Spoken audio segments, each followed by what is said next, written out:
Բարև ձեզ։ Այսօր ինձ վտարեցին Reddit-ի մեջից։ Եթե չգիտեք, Reddit-ը դա մի app է կամ մի website, մի edge, որտեղ տարբեր տեսակի թեմաների edge-եր կան, ամեն տեսակի։ Ինչ հետաքրքրություն ունես քո կյանքում, դրա մասին edge կա եւ այդ edge-երի մեջ մարդիկ իրանց դիսկուսիաներն են անում, այսինքն դիսկուրս։ Եվ քանի որ ես արդեն տարիներով Reddit-ի մեջ եմ, այնտեղ մի edge կա, որի անունը Arminia R-ա, մտա այս edge եւ տեսնեմ, ուրեմն մի մեծ այնպիսի մի քեֆ ուրախություն է հայերի երիտասարդության մեջ, որովհետեւ այսօր Հայաստանում բացվել է Nvidia-ի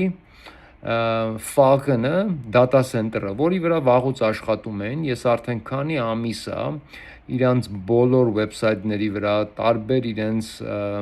հոդվածների տակ իրենց հետ կռիվ եմ անում, որ այս data center-ը դա Հայաստանի համար չի, Հայաստանում ապրում է 3 միլիոն մարդ, դուք չեք կարող մի երկրում, որտեղ որ արդեն ժողովուրդը նորմալ աշխատանք չունի, նորմալ ապրելակերպ չեք կարողանում ստեղծել ժողովրդի համար, մի հատ էլ բերում եք արհեստական բանականություն մտցնեք երկրի մեջ եւ բերել եք աշխարհի 5 ամենամեծ data center-ներից մեկը, բացում եք Հայաստանում։ Data center-ը ժողովուրդ ջան։ Ես data center-ներին անվանում եմ սատանու գործիք։ Դա սատանու գործիքն է մարդկանց ստրկության, իրականում ստրկության տանելու։ Սա դուք չեք պատկերացնում ինչ է էլի դա, եթե դուք չեք խորացել դրա մեջ, եթե շատ չեք կարդացել կամ մտել այս թեմայի մեջ, դա ամենա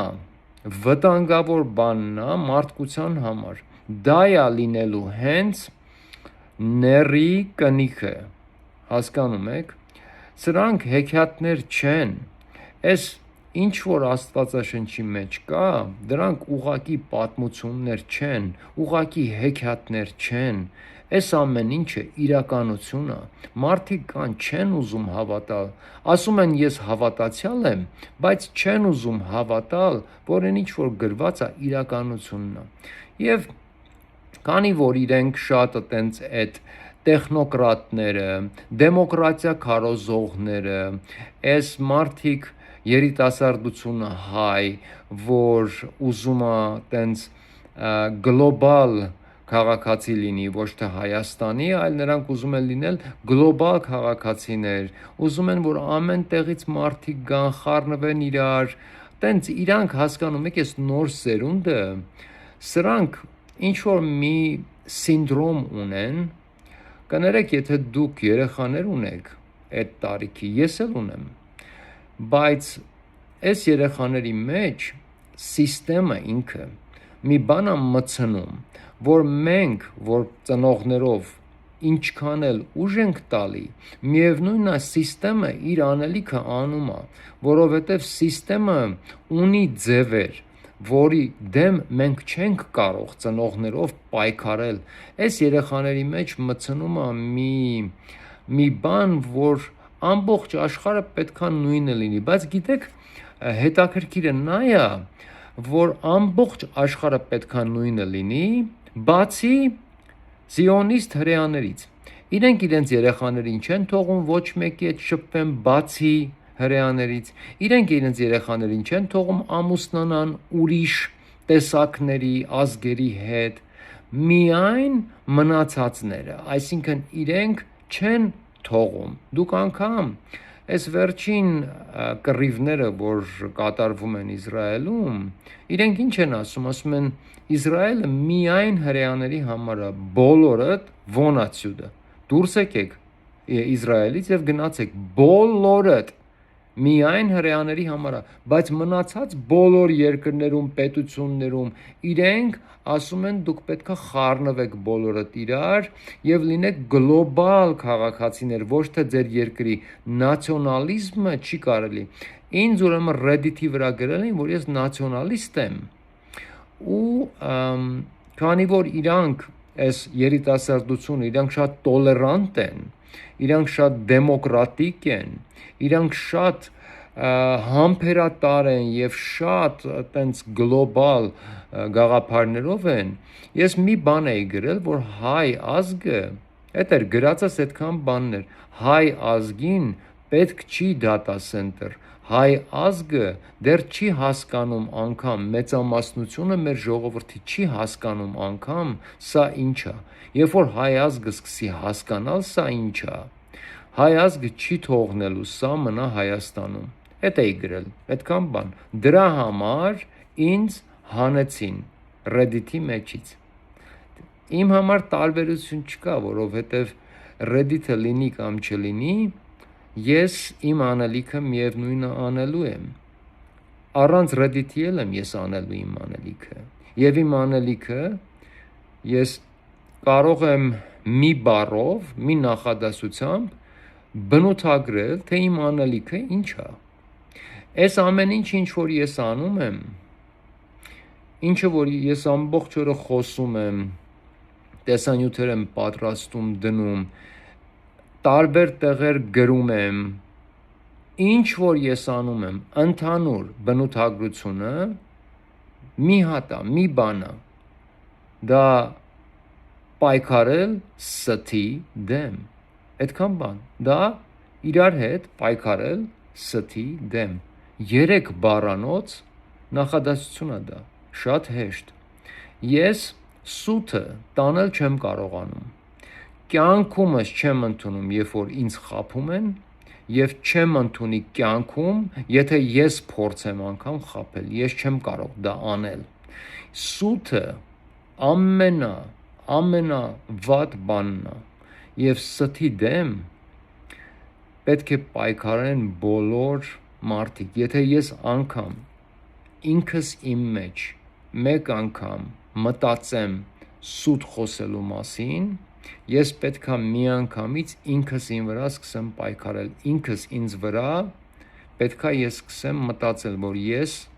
նոր շատ սխալ բան մտածեցի, սա անընդունելի է, ուրեմն ինչ որտեղ ես սայթաքում եմ, գիտեք, մի հետաքրքիր բան ասեմ, սա ինչ որ նոր բացատրեցի, շատ մարդկանց համար դա կարող է լինի, ես ինչ է խոսում ես տղան, ոնց, ես ինչ ասեցիր նոր, բայց եթե դուք լավ մտածեք, լավ խորանաք ինչը որ ասում եմ ես, դուք ոչ մի մարդ սկզբից ստախոս չի ծնվում, ոչ մի մարդ ստախոսությամբ չի ուզում զբաղվել, որտև դա բացասական բան է, մարդիկ սկսում են խաբել, որովհետև Աստված և սատանան մեր մտքի մեջ, մեր ուղեղների մեջ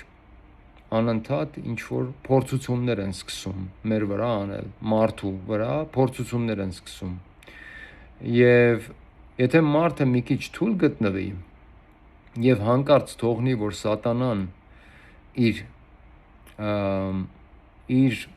միտքը և մտադրությունը խլի և սկսի սատանան աշխատել քո մեջ, ոչ թե Աստված, ոչ թե բարությունը, ոչ թե մաքրությունը, դու առաջի սուտն ես ասելու, հետո առաջի ստից հետո դու նորից սուտ պետք է ասես, որ առաջի սուտը կարողանաս մի կերպ փակել, հետո պետք է նորից ասես, որպեսզի այդ երկուսը փակես, իսկ մաթեմատիկական աղյուսակի վրա, եթե դուք սկսեք բազմապատկել, արդեն 3-րդ ստի վրա դու պետք է 40 հատ սուտ ասես, որ առաջի 3-ը փակես, վերջում դու միևնույնն բռնվելու ես, վերջում դու միևնույնն ընկնելու ես խնդիրների մեջ, ավելի լավ է առաջին անգամը ճիշտը խոսես, անցնես առաջ, միակ ժամանակը, որ մարդը պետք է սուտ ասի, միակ ժամանակը, դա այն ժամանակն է, երբ որ դու պետք է մատնես մեկին, երբ որ դու պետք է կյանքդ փրկես, որովհետև ասենք այդ պահին դու այնպեսի այն էլ ամեն մի պարագայում չի, որ դու պետք է անես, Հասկանում եք ինչ եմ ասում։ Բայց մատնելու ժամանակ, որովհետև մատնելը երկրորդ ամենավատ բանն է, մարդուն մատնելը ամեն պարագայում։ Ես մարդուն չմատնելու համար իմ կյանքում շատ մեծ խնդիրների մեջով եմ անցել, չմատնելու համար։ Մատնելը դա վատ բան է, եւ իմ պայքարը, ընդհանուր բնութագրությունը, ճիշտ է, դրա տակ հենց թաքնված է հայրենիքի ազատագրումը, data center-ների դեմ եւ artificial intelligence-ի դեմ պայքարը, որպեսզի մեր երկիր դա չմտնի, որովհետեւ այս sense երիտասարդներ, որոնք որ այսօր ինձ հանեցին այդ էջից, նրանք սրան զոհ են դարձել, իրականում զոհ են դարձել սրան, նրանք չեն հասկանում, ինձ գրել է, բա data center չես ուզում, ինչ ես ուզում, պրիմիտիվիզմ, հա, ես պրիմիտիվն եմ, իրենք խելացիներն են եւ իրենք բազմակողմանի զարգացածներն են, ես պրիմիտիվը, ինքը կարծում է, որ data center-ով եւ այնտեղ այդ էջի վրա այսօր մի քեֆ ուրախություն է, դոձիկների քեֆ ուրախությունը, հավաքվել են դոձիկներով ու քեֆ ուրախություն են անում։ Ես, գիտեք ինչ, շատ անգամ նախընտրում ես, որ երեխատ, ասենք քեզ պրոբլեմ տալացող երեխայի տեղ ունենաս ավելի խելացի։ Իմ բառապաշարով այս պահին դոձիկ երեխա, իր համար նստի, իր բաներով զբաղվի, բայց սրանք ոչ թե միայն դոձիկներ են, սրանց համար չկա հայրենիք, սրանց համար չկա, ասենք, մեր արժեքներ, հենց սրանց պատճառով է, որ մենք ընկել ենք այսօրը, դուք հասկանում եք, այս մտածելակերպի պատճառով է, որ չկա էլ հայրենիքի նկատմամբ սեր, հարգանք չկա, էլ մեր արժեքների նկատմամբ սեր, հարգանք չկա, կամպյուտեր տվեք մի հատ ձեռքը, ինքը տենց նստի, մտնի այդ աշխարհի տարբեր տեղերով մտնեն, իրար հետ խոսան, բաներ տանեն, բերեն ինչ-որ, այս ուր որ գնում է սա, խնդիրը նա է, որ եթե Ադրբեջանում ու Թուրքիայում, մեր թշնամի երկրներում բոլորը սրանով զբաղվեին, բոլորը, կարող է ինչ-որ տեղ ասեր, հիմա ամբողջ աշխարհը փոխվում է, մշտական աշխարհը չի մնալու նույն կերպ, նույն օրենքներով, նույն տեսակ, Պարզա, որ ժամանակի ընթացքում պրոգրես է լինում, առաջ է գնում, կյանքը փոխվում է, ժամանակները փոխվում են, բայց դա այդպես չի, քրիստոնյաները մտել են այս կամպյուտերի ու data center-ների մեջ, գլուխները մթրել են սրա մեջ, ընդհանրապես կորցրել են իրանց, երբ որ մուսուլմանները, մեր կողքերը, իրենք դարել են նացիոնալիստներ, իրենց հող ու ջրին, ինչ-որ պատմությանը մեծ տեղ տվող ազգեր են դարձել սրանք, երբ որ սրանք ազգ չէին, հասկանում եք, և այս կեղտը, սիոնիստները չեն տանում մուսուլման երկրներ, նրանք չեն տանում, որտև առաջինը մուսուլմանները չեն թողնում, երկրորդ հերթին նրանք ավելի ուզում են քրիստոնեությունը մեջտեղից հանեն, քրիստոնեությունը հենց առաջի օրից, որ օրվանից, որ նրանք Քրիստոսին վերացրեցին և խաչեցին, այդ օրվանից նրանք պայքարում են քրիստոնեության դեմ մինչև այսօր իրենց թաղամուտով, մինչև այսօր, Հռոմում նրանք սպանեցին Հիսուսին, մինչև այսօր նրանք չեն ընդունում, որ իրանք են սպանել Հիսուսին, և դա երբ որ ասում ես քեզ անտիսեմիտ են ասում, որ իրենք անգամ սեմիտ չեն, ու հենց հիմա քրիստոնեության դեմ պայքարի են դուրս եկել իրանց սատանու սինագոգով, հասկանում եք, ու մեր երիտասարդությունը, ինձ նման մեկին, որ ասում է, հələ մի րոպե, այ երիտասարդներ, դուք չեք հասկանում սա ինչ է, նախ որ սա մեր ամբողջ երկրի ջրային պաշարները խլելու է ժողովրդից, դուք էլ նորմալ ջուր չեք ունենալու, որովհետև ամբողջ երկրի ջուրը ուղղելու են սրան, որ սա կարողանան սառեցնել,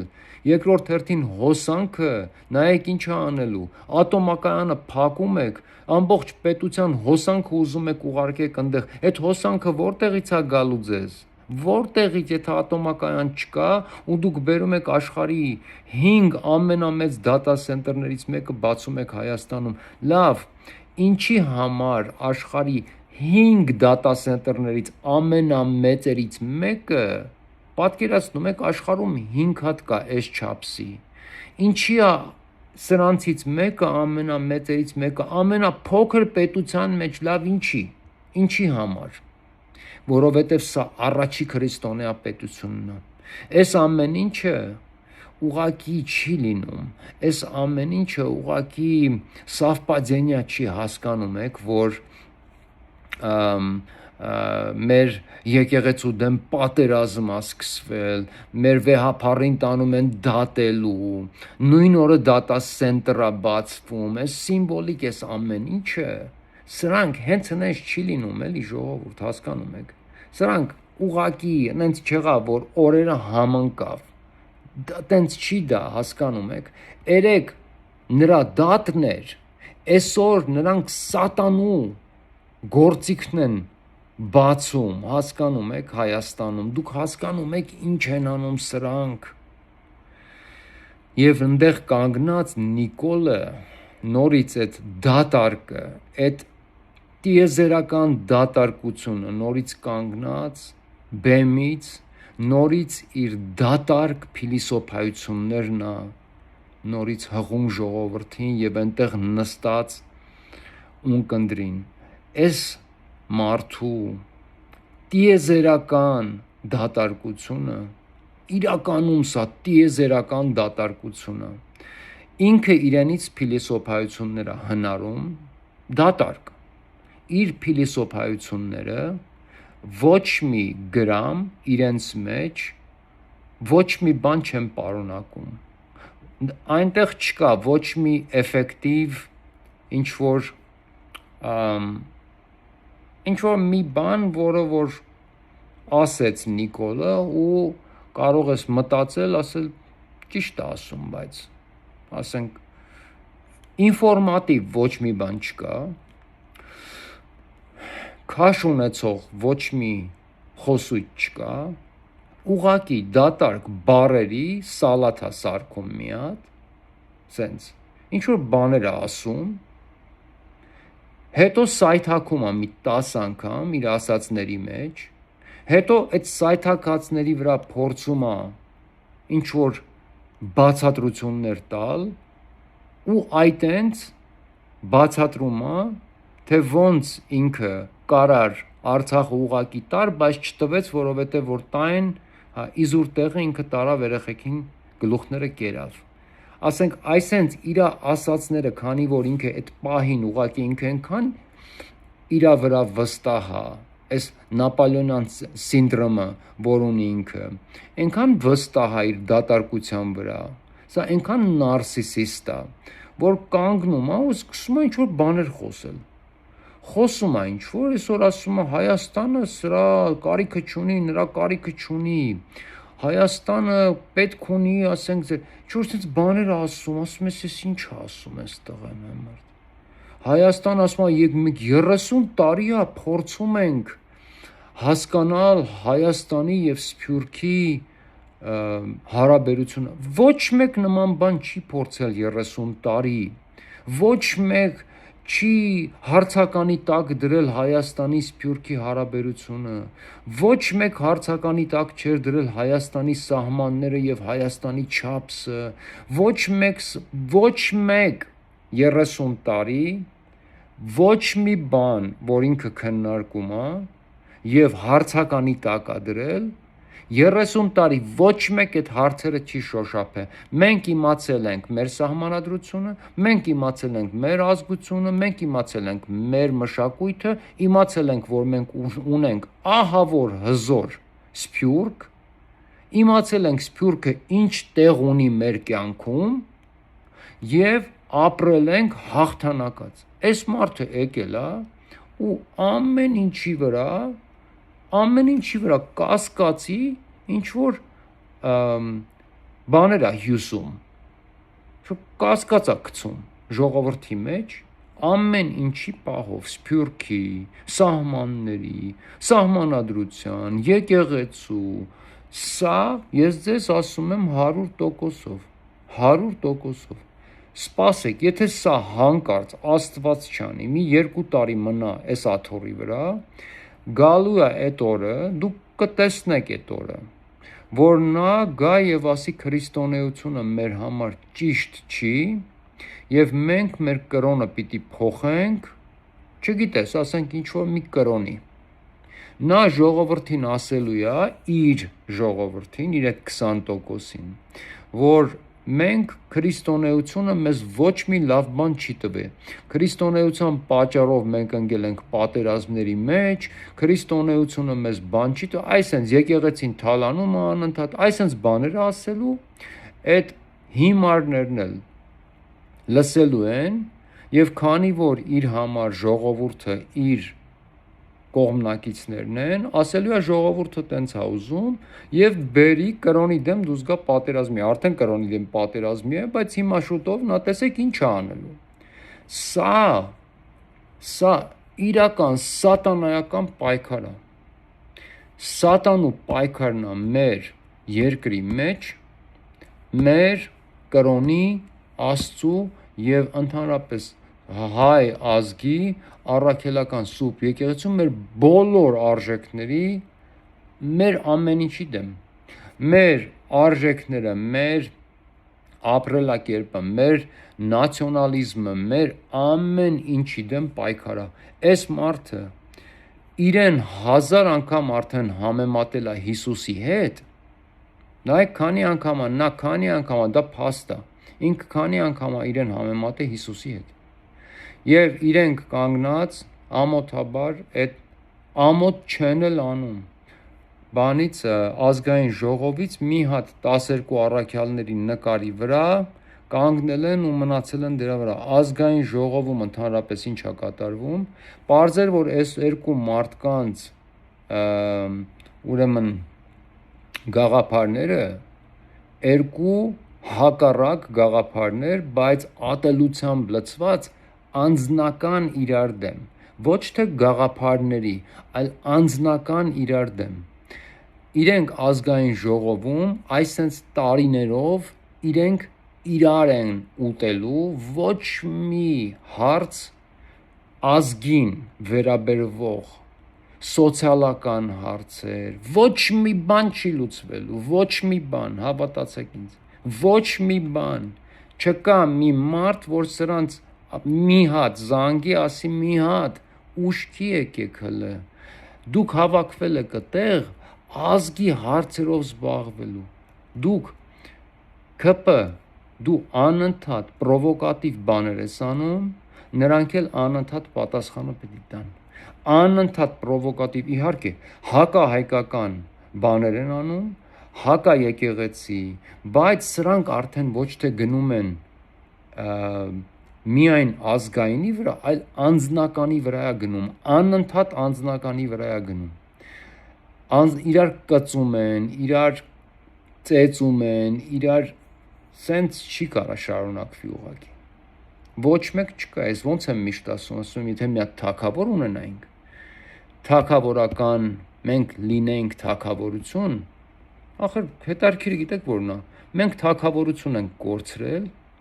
եւ 6-700 տարի մենք մեր թագավորությունն ենք նորից մանեկել, չէ՞, մենք թագավորություն ենք կորցրել, հետո եկել ենք որոշել ենք հանրապետություն ստեղծենք, ինչի համար, եթե դու թագավորություն ես կորցրել, ինչի համար ես հանրապետություն ման գալիս, այն պարլամենտական, որտեղ որ այս բոլորը հիմա բանը տոլերանտ են ու վայ սա ուղղակի ամեն կերպ այս երկիրը սխալ աշխատում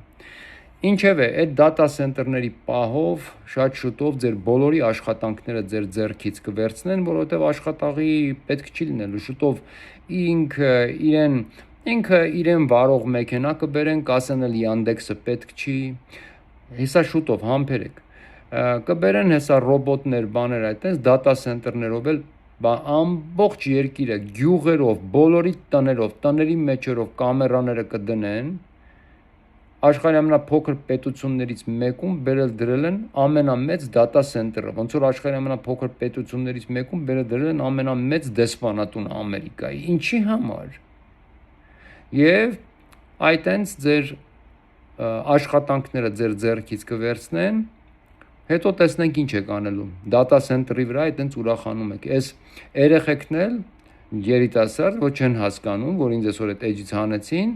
նրանց համար չի կարելի, ոչ մեկ չի կարող իրենց կոմպյուտերների դեմ մի բան խոսել։ Եթե գնաս ասես ախր կոմպյուտերով չի, տենց չի էլի կյանքը, այ երիտասարդ։ Դրանով չի, որ դու կոմպյուտերը դնես, այդ կոմպյուտերով ինչ ուզենաս անես ու իրական կյանք չմտնես։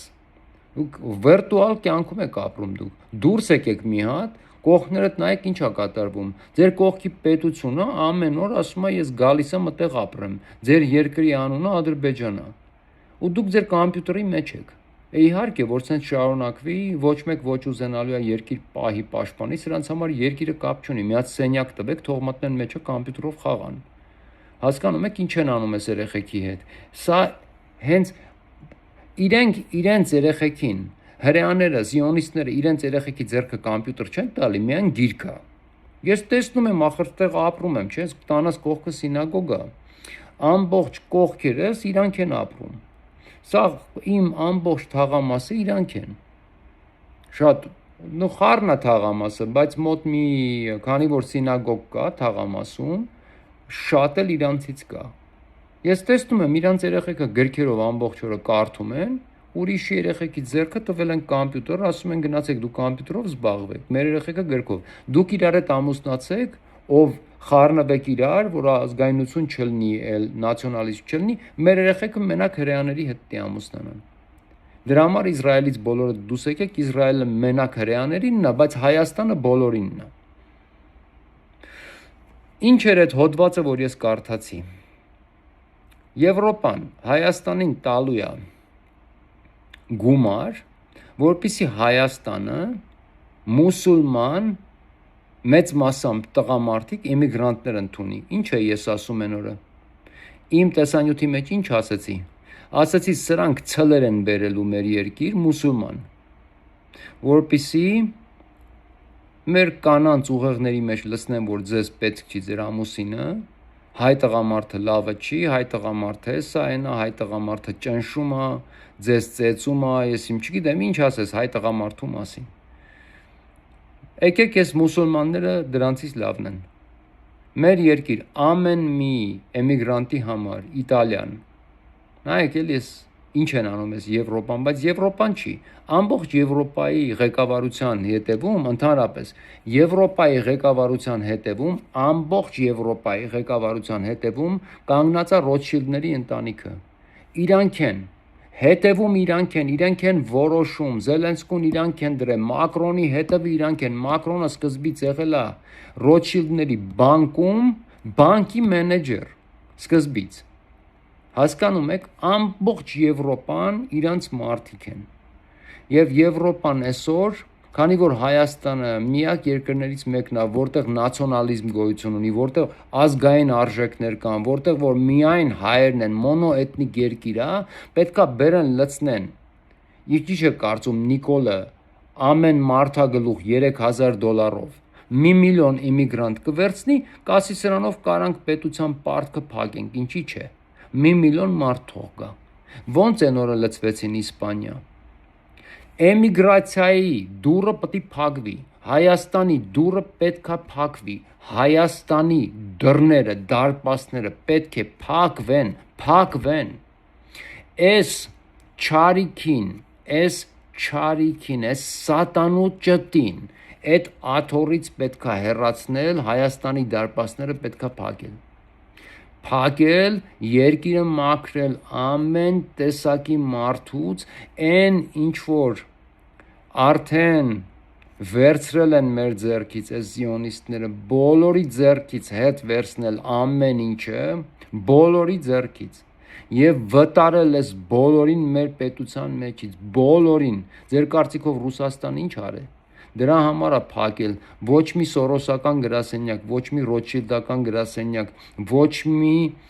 հրեա օլիգարխ, որ կարա Պուտինին ասի ինչ անի Պուտինը։ Մարդիկ ինչ միֆեր ասես հանում են մեջտեղ, որ Պուտինին հրեաներն են կոնտրոլանում,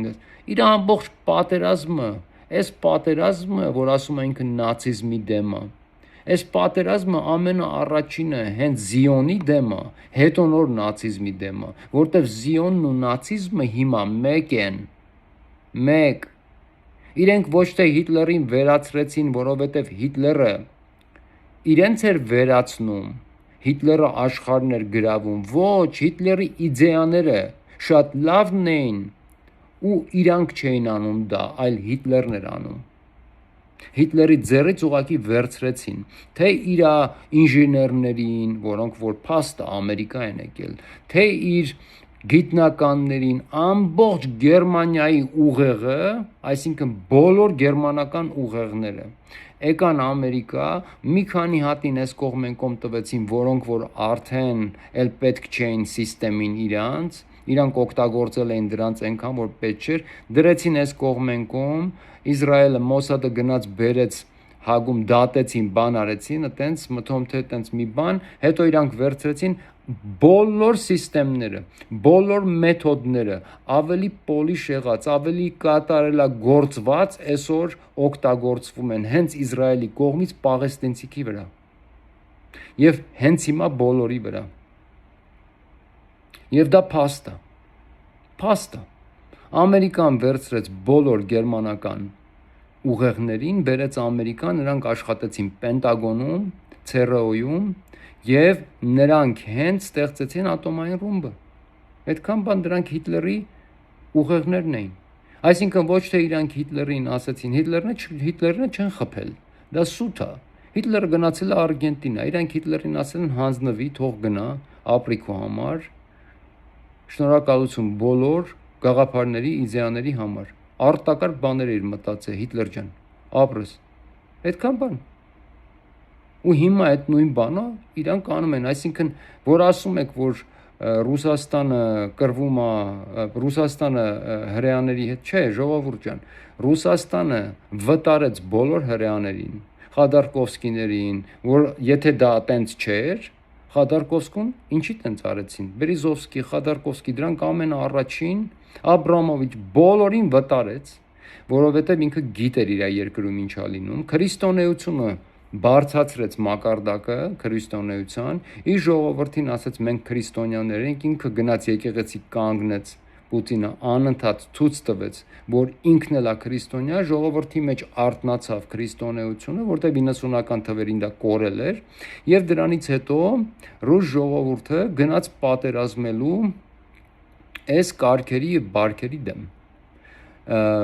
Հենց Էփստինն է բերել նշանակել, Էփստինն է բերել Զելենսկուն։ Զելենսկին իր ինտերվյուն աշխատանքի համար Ռոթշիլդի կողմից անա նշանակվել Ուկրաինայի պրեզիդենտ, ինքը իր ինտերվյուն անցել է Էփստինի մոտ։ Դա ֆակտ է, դա փաստ ասեմ։ Եվ այս մարդիկ եւ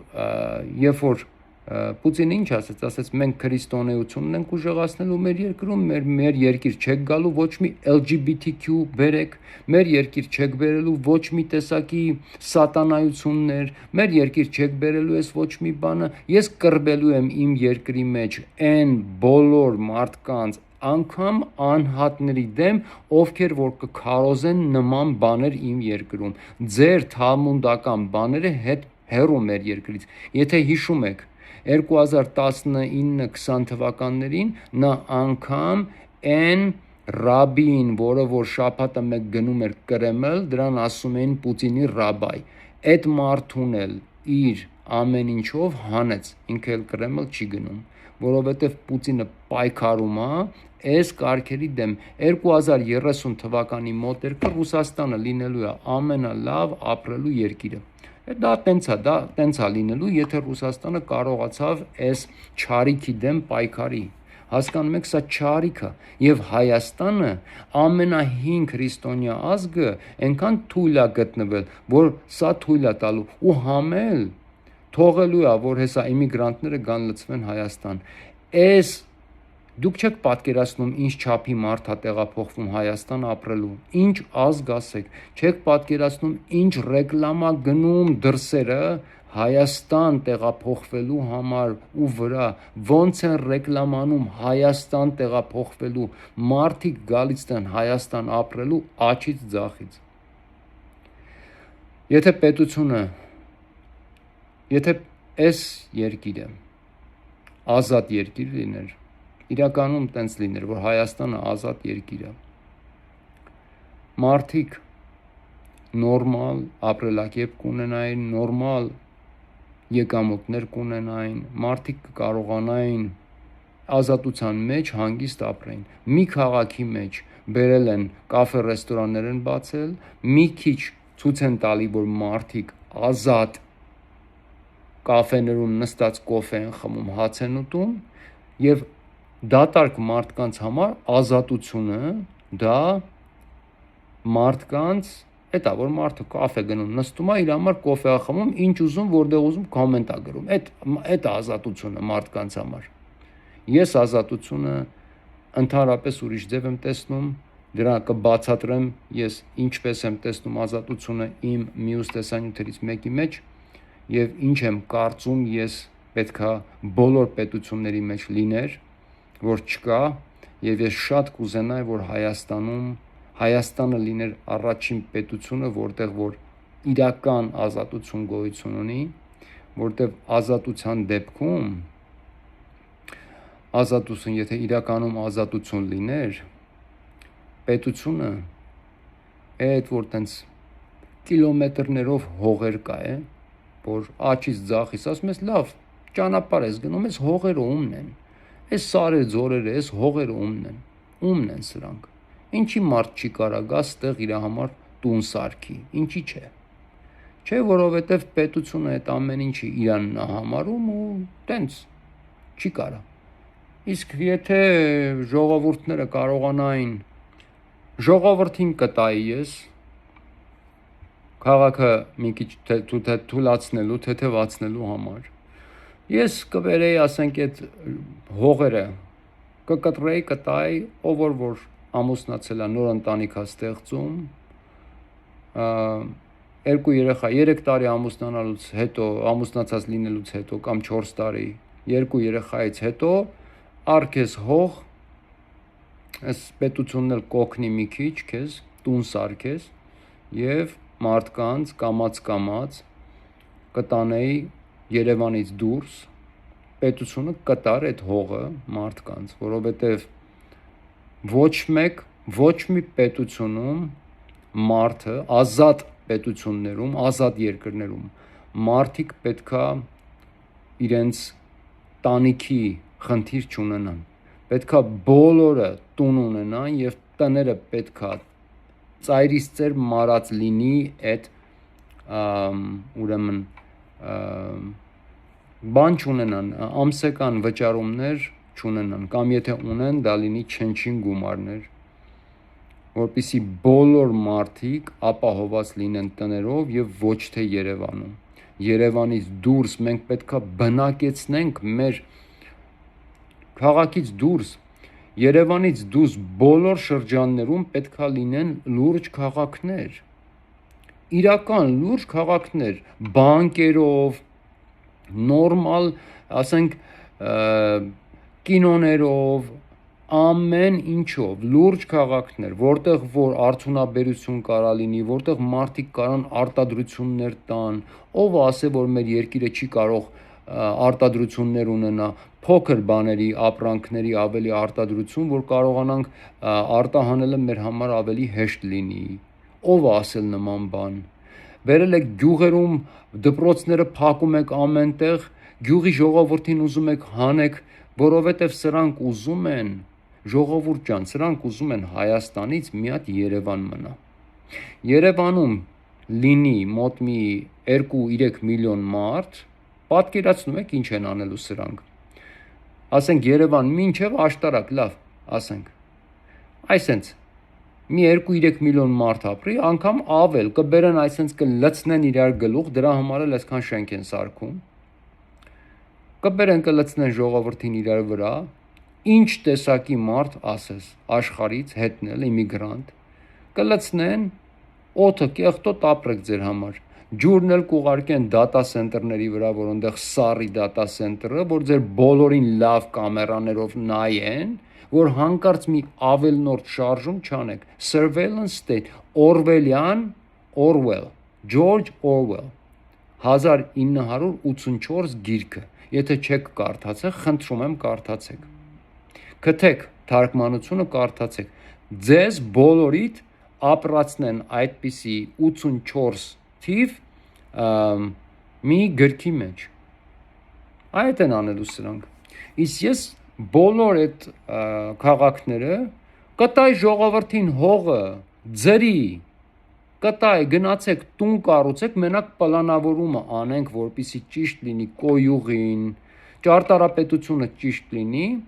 հողը վերցրեք գնացեք պատրաստեք վրան տուն սարքեք ապրեք որ մարդուն հողը տաս, ասես գնա դու քո համար քո վարունգ պամիդորը ինչ ուզում ես աճացրա, քո համար գնացեք ապրեք, վերջ այդքան բան։ Մարդիկ չեն կարողանում ընտանիք ստեղծել, ընտանիք կազմել նրա համար, որովհետև ոչ կարող են տուն ունենալ։ Կներեք, արդեն երրորդ անգամ անջատում միացնում եմ տեսահավաքս, որովհետև երեխաներս տուն եկան իրենց պարապմունքներից անընդհատ ձայն են հանում հետևում մինչև գնացի փակեցի դուռը հետ եկա ինչ էի ասում էի որ ազատությունը ոչ թե նա որ ժողովուրդը կարողանա նստի սուրճ խմի սրճարաններում դա ազատություն չի եւ ինչ ուզենա խոսա ինչ ուզում է թող խոսա բայց ազատությունը այն է երբ որ ժողովուրդը հոգս չունի դա մտքի ազատությունն է մտքի հանգստությունն է հոգու սրտի մտքի հանգստությունն ու ազատությունն է ոչ թե ժողովրդին լծի տակ պահել ժողովրդին ինչ ձև ասես քամել այո ժողովուրդը պետք է իր հարկերը վճարի որպեսզի պետությունը գոյություն ունենա այս պահին պետությունը պետք է վճարի իհարկե բայց դուք ժողովրդին չեք պահում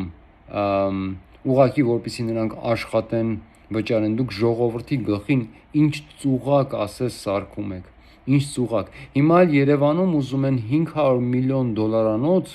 կազինո բացեն Երևանում այսինքն իրենք ոչ թե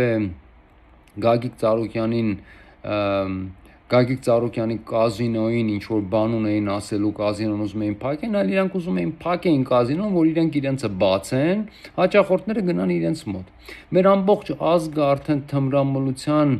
եւ խաղամոլության վրա է։ Ազգին արդեն նստացրել եք։ Պետք է հիմա պետությունը արդեն բաներ բացեր, ռիհաբներ բացեր, որպեսզի այդ ժողովրդին տանի բուժի մարդիկ, որոնք որ նստած են արդեն թմրամոլության վրա, պետությունը պետքա վերցնի դա իր վրա, տանի այս մարդկանց մցնի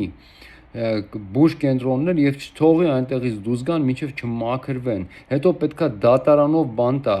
շաբաթը մեկ պետքա գաս թեստ տաս, եթե տվեցիր, հանկարծ սիստեմիդ մեջ նորից եղավ, նստելու ես բանտում։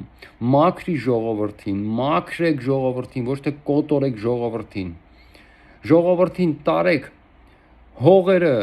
անկապ նստած են այդ հողերը դարով ոչ մեկ ձեռք չի տալի վերջում թուրքերն ու ուրիշներն են գալու լցվեն այդ հողերը տվեք մարդկանց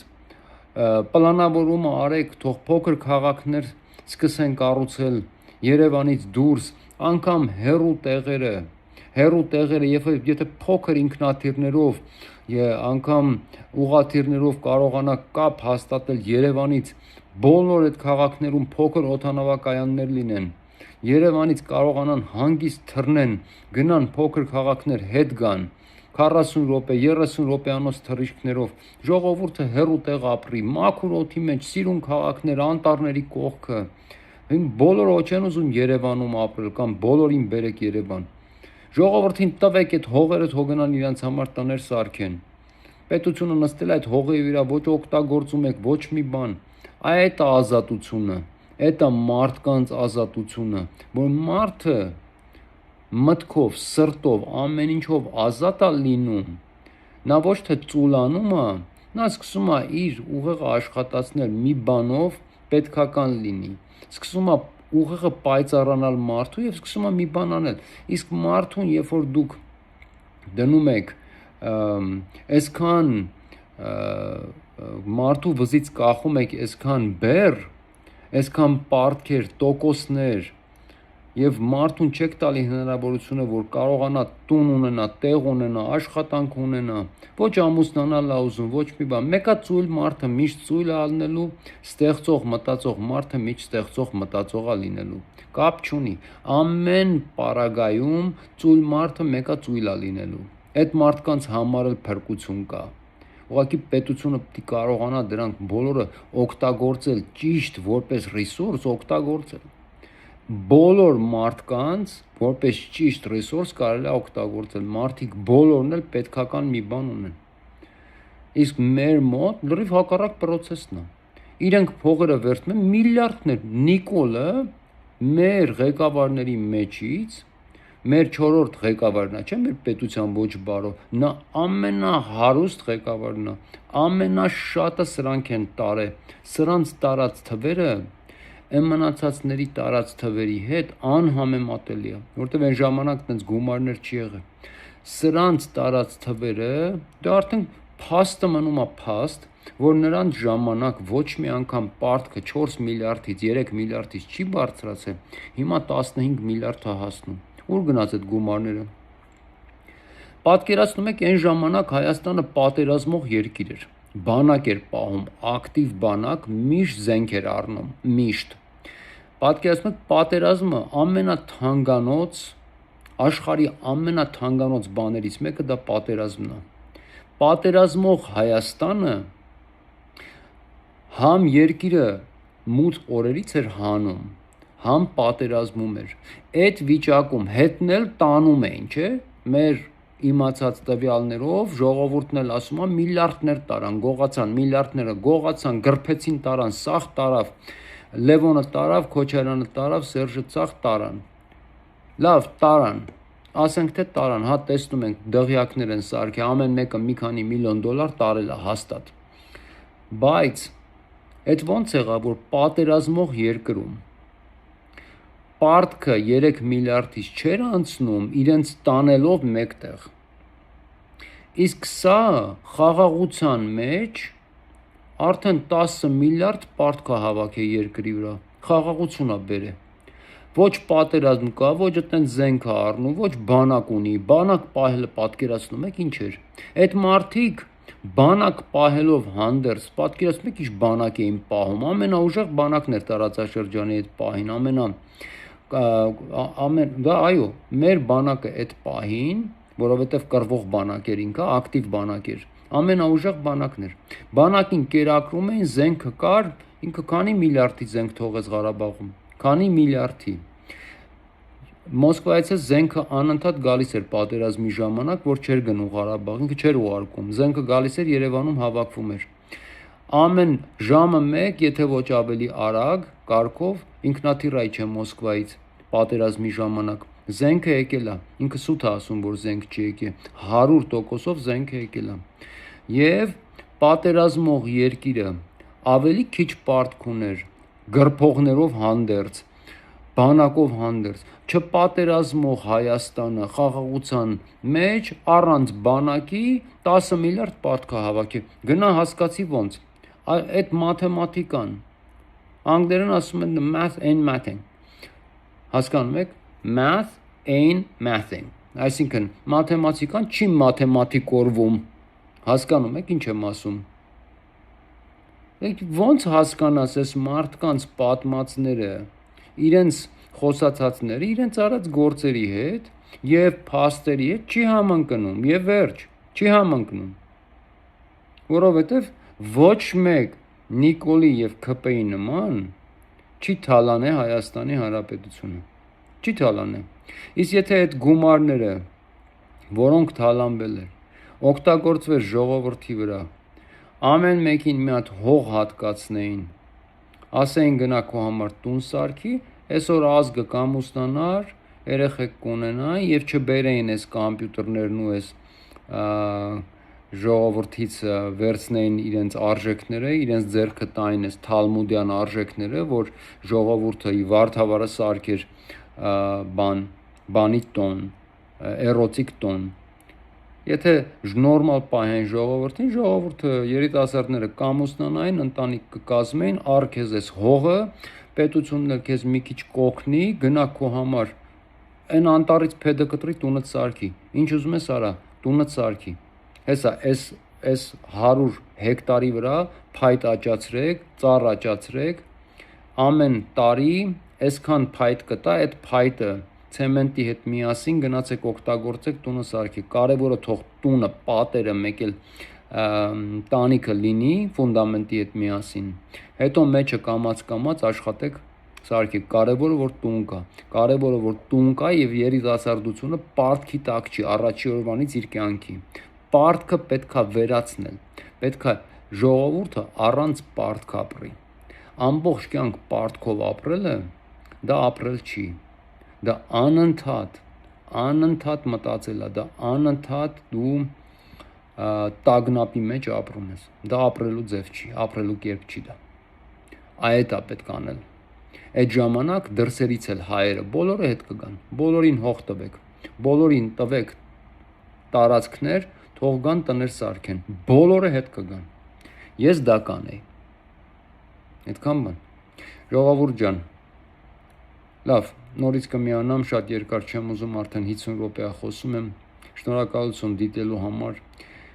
այս էմիգրանտների հարցը պետքա լուծվի, դռները, դարպասները, դուք պետքա բոլորդ պահանջեք ազգային ժողովից, բոլորդ, որ դուք չեք ուզում ձեր երկիր իմիգրացիա գա, հանկարծ այդպես բան չլինի, այս մուսուլմաններին բերեն Մարոկոներից, Աֆրիկայից Հայաստան, հանկարծ այդպես բան չլինի,